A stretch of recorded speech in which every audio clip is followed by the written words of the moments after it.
हिंदुस्तान की सबसे बड़ी कंपनियों की लिस्ट निकालिए। अदानी, अंबानी, टाटा, बिरला, लिस्ट निकालिए। 500 कंपनी की लिस्ट निकालिए। सरकार देश का पूरा धन पकड़ा रहा है। Airports, ports, cellphone. मैं आपसे पूछना चाहता हूं, इन 500 लोगों में से, इन 500 कंपनी के मालिक में से आप मुझे एक पिछड़ा वर्ग का व्यक्ति का नाम बता दो। आज के हिंदुस्तान में मेंबर ऑफ पार्लियामेंट के पास कोई पावर नहीं है। मैं मिलता हूं लोकसभा में बीजेपी के पिछड़े वर्ग के एमपी से, दलित एमपी से, आदिवासी मेंबर ऑफ पार्लियामेंट से। वो मुझे कहते हैं, भैया हमें पिंजरे में बंद कर यहां टांग रखा है। पावर कहीं और है, रिप्रेजेंटेशन कहीं और है। हिंदुस्तान की सबसे बड़ी कंपनियों की लिस्ट निकालिए। अदानी, अंबानी, टाटा, बिरला, लिस्ट निकालिए। 500 कंपनी की लिस्ट निकालिए। सरकार देश का पूरा धन पकड़ा रहा है। Airports, ports, cellphone. मैं आपसे पूछना चाहता हूं, इन 500 लोगों में से, इन 500 कंपनी के मालिक में से आप मुझे एक पिछड़ा वर्ग का व्यक्ति का नाम बता दो। देश को मालूम हो चला है कि अब देश की आर्थिक नीति सच में 1, 2 से 3 हाथों में सिमटने लगा है। उनके प्रतिनिधि भी अब यह समझने लगे हैं कि अब फिर से आर्थिक गुलामी की जंजीर आने वाला है और उस जंजीर में हम सभी धीरे धीरे वक्त के साथ समाते चले जाएंगे। भारत के हाथ में होने वाली जितनी भी संपत्तियां हैं, सिर्फ 2 से 3 लोगों के पास सिमट कर कहीं रह न जाए। इसका आभास सत्ता में बैठे हुए हुक्मरानों के इशारों पर चलने वाले वैसे जनप्रतिनिधियों को भी अब डर सताने लगा है, क्योंकि आज राहुल गांधी पटना पहुंचे थे और उनके बयान के मायने से यह जरूर समझा जा सकता है कि दरअसल राहुल गांधी कहना क्या चाहते हैं। दरअसल आज राहुल गांधी पटना में कांग्रेस के संविधान सुरक्षा सम्मेलन में पहुंचे थे, जहां राहुल गांधी ने कहा, संविधान में कहां लिखा है कि भारत की सारी संपत्ति सिर्फ 2 से 3 हाथों के में सिमट कर रह जाए या उसके हाथ में चली जानी चाहिए। आज के भारत में विधायक और सांसदों के पास ऐसी कोई ताकत बचा नहीं है जिसके सहारे वो अपनी हुकूमत या जनता के हितों की बात कर सके। जब मैं पिछड़े समुदाय, दलित, आदिवासी, इन लोगों से ताल्लुक रखने वाले भाजपा के सांसदों से मिलता हूं, उनसे बात करता हूं, तो वो कहते हैं कि हमें पिंजरे में डाल दिया गया है।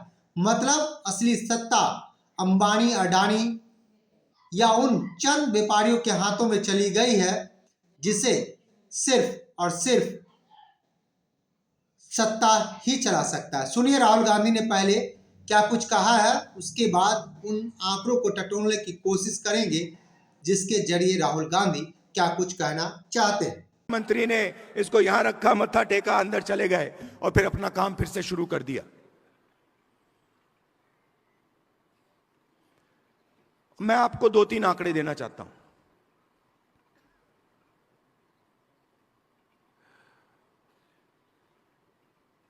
सबसे पहला आंकड़ा, आपने रिप्रेजेंटेशन की बात की। आपने कहा कि पॉलिटिकल रिप्रेजेंटेशन होना चाहिए।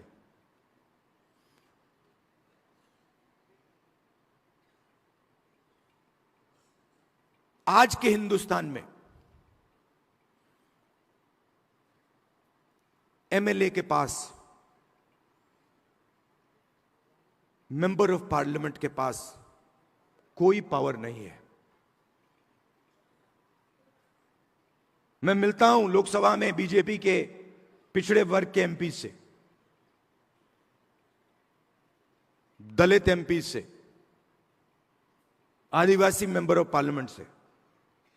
वो मुझे कहते हैं, भैया हमें पिंजरे में बंद कर यहां टांग रखा है।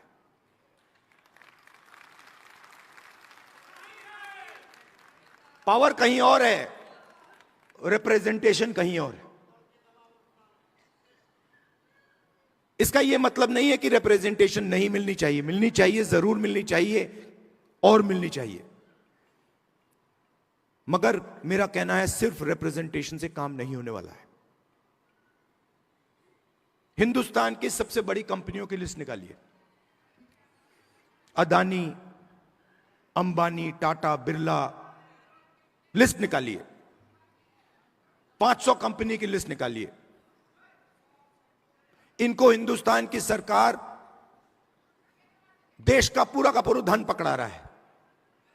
एयरपोर्ट्स, पोर्ट्स, सेलफोन, सारा का सारा धन इन 500 लोगों को पकड़ाया जा रहा है। और मैं आपसे पूछना चाहता हूं, इन 500 लोगों में से, इन 500 कंपनी के मालिक में से आप मुझे एक पिछड़ा वर्ग का व्यक्ति का नाम बता दो। एक दलित, एक आदिवासी का नाम आप मुझे बता दो। आपको एक नाम नहीं मिलेगा।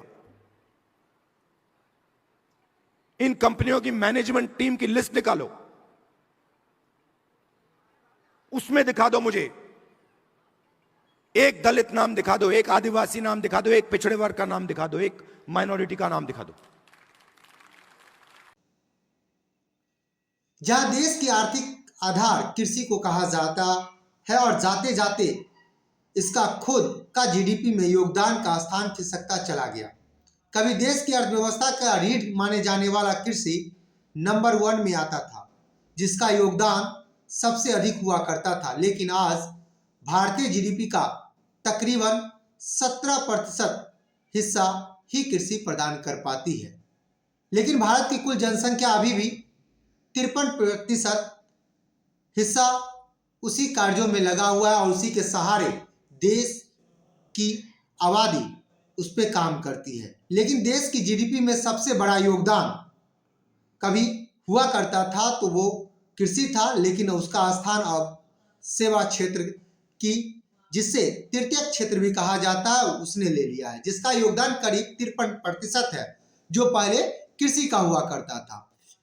इसलिए इस क्षेत्र में कौन सी गतिविधियां इसके क्षेत्र में शामिल है, सेवा क्षेत्र में, और उस गतिविधियों के सहारे राहुल गांधी के बयान का मतलब भी समझा जा सकता है और समझने की कोशिश कीजिएगा, क्योंकि इसके अंतर्गत आने वाला जो क्षेत्र है, व्यापार, होटल और रेस्तरां, परिवहन, भंडार और संचार, बीमा, निर्माण से जुड़ी तमाम चीजें इन सेवा क्षेत्र में शामिल है।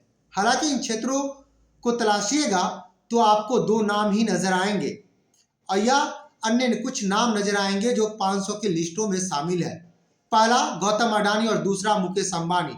मतलब देश के राजनेताओं ने अपनी संपत्ति को चलाने में असमर्थ और अपनी नीति में मशगूल होकर देश को कैसे प्राइवेट सेक्टर के हाथों में सौंपने की तैयारी कर ली है।